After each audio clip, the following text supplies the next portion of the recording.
Folks, I want to talk to you today about another very important topic. It's about aliens. I'm sure that some of you are very excited to know about aliens, and it is still more exciting to hear somebody in the YouTube is saying Shiva is an alien.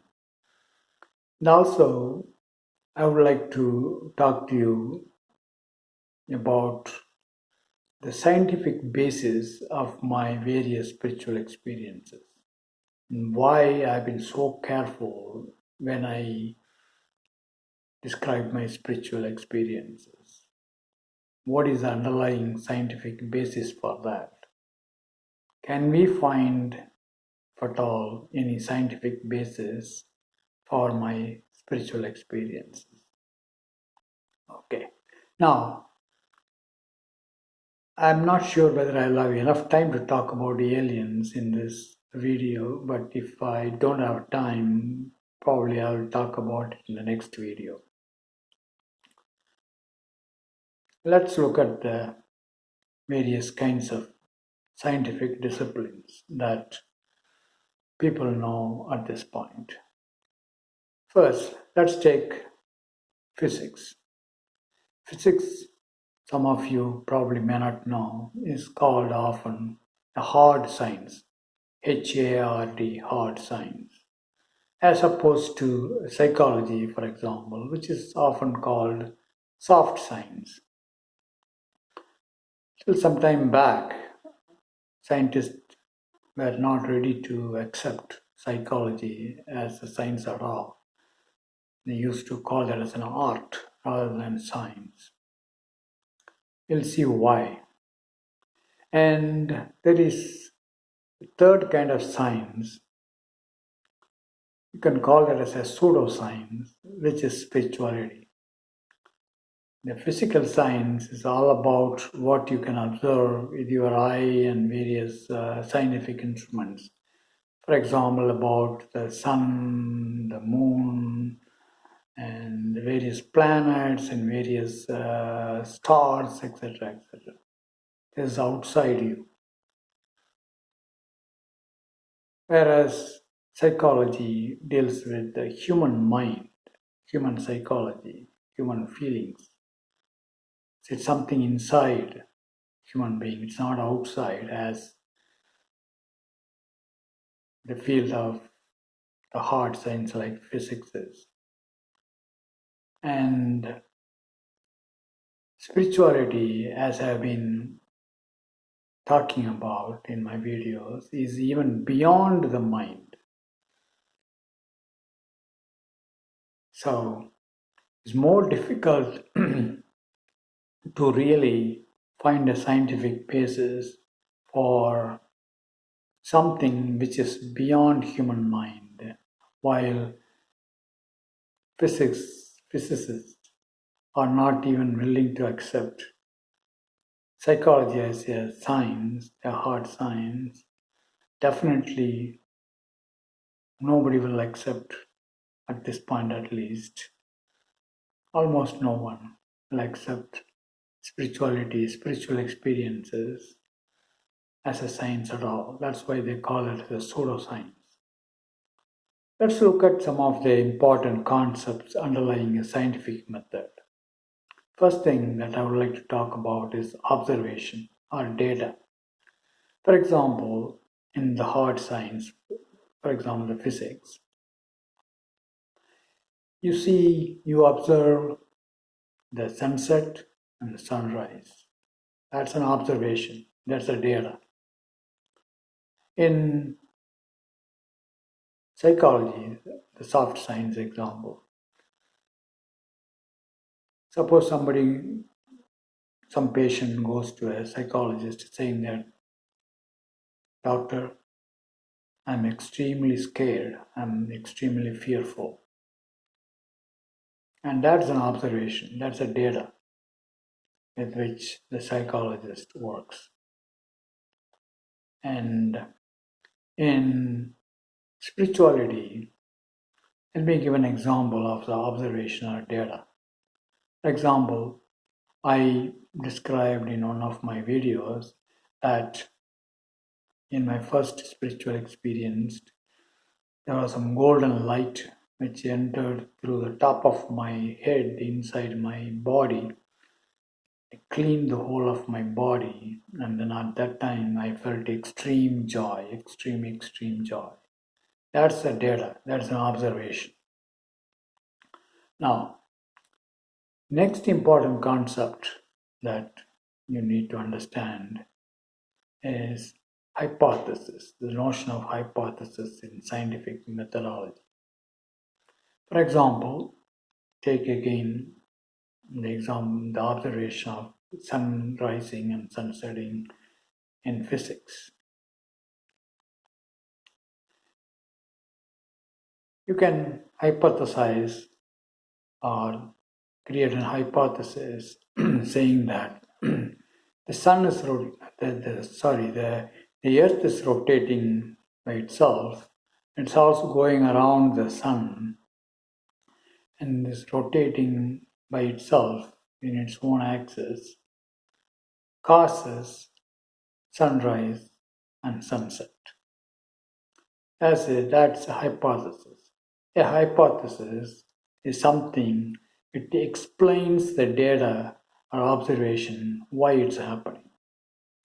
The same way, in the soft science example, the psychologist may say, reason for your extreme fear is because you might have got some very fearful experiences when you were young, and it got strengthened more and more by additional thinking about that fear and also experiencing more fearful events in your life.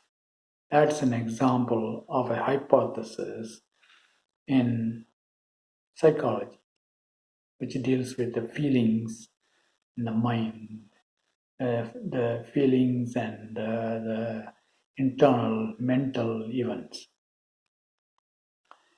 In the spirituality example, the hypothesis to explain the extreme joy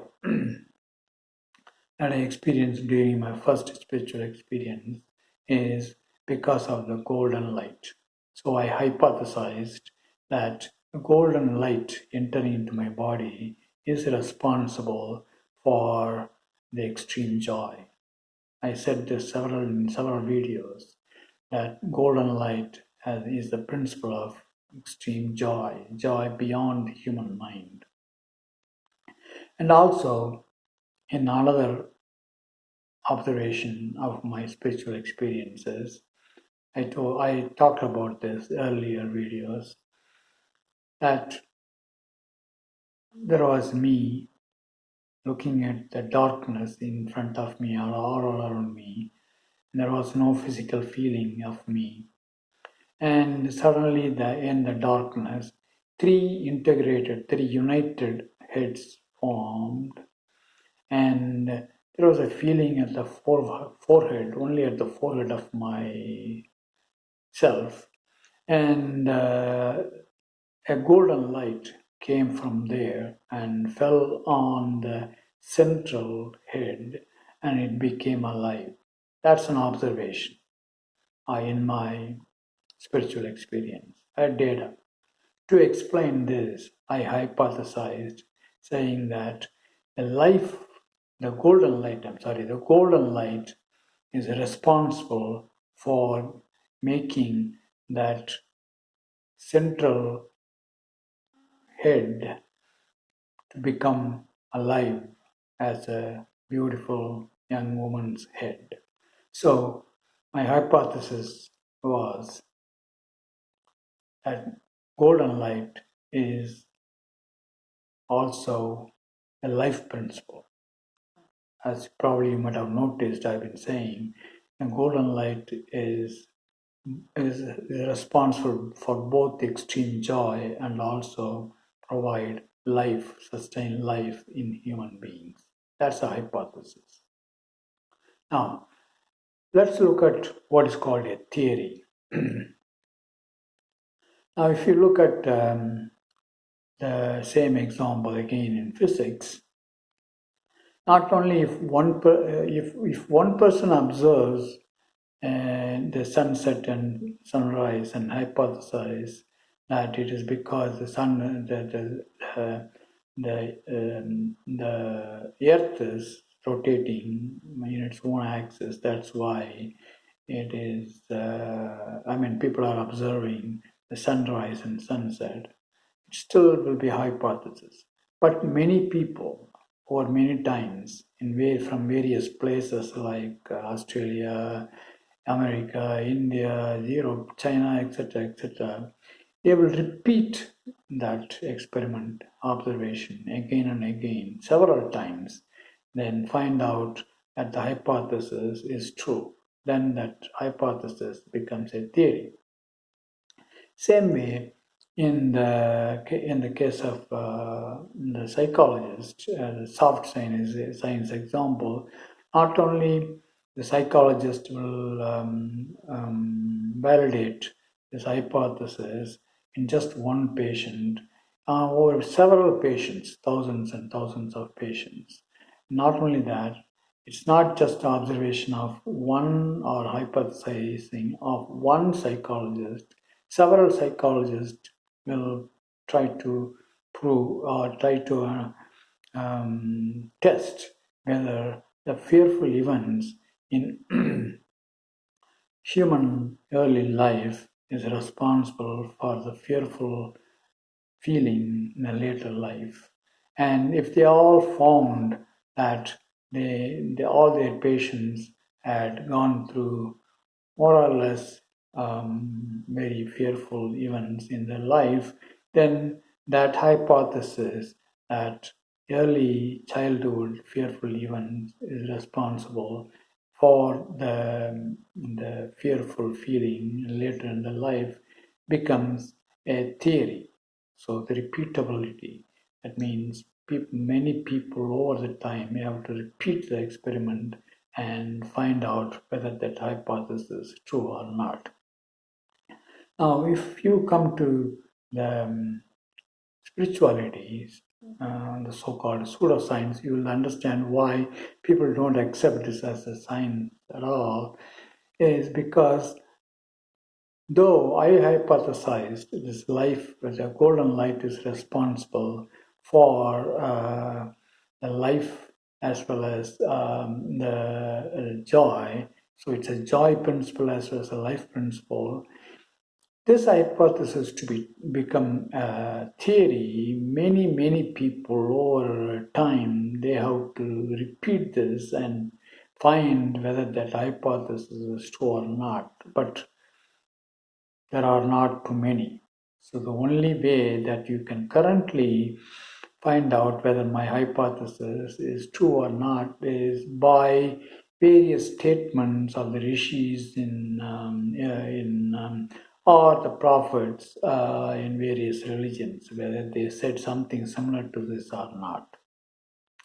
That's why it's very hard to really put my hypothesis, various hypotheses, on a solid scientific footing and making them as theories.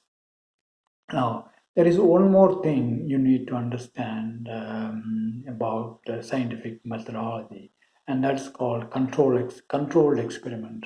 What it means is that, for example, if take for example the fearful patient example in psychology, in soft science. Now, you will understand why people call psychology as a soft science now. It's extremely difficult to conduct a controlled experiment in human beings because it's very difficult to control that just fear is alone responsible when they conduct the experiment, because it's very difficult to control all other emotions other than fear to interfere with their observations. When the and the psychologist conducts the observation on the patient. Very, very difficult to control human beings, other variables affecting the fear in human beings. Even it is still more difficult to make a controlled experiment in the field of spirituality.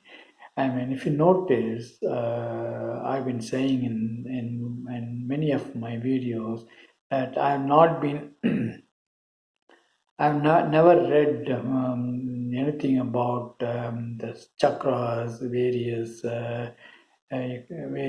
information about the yogic books about chakras, and several Hindu religious textbooks before experiencing my spiritual experiences.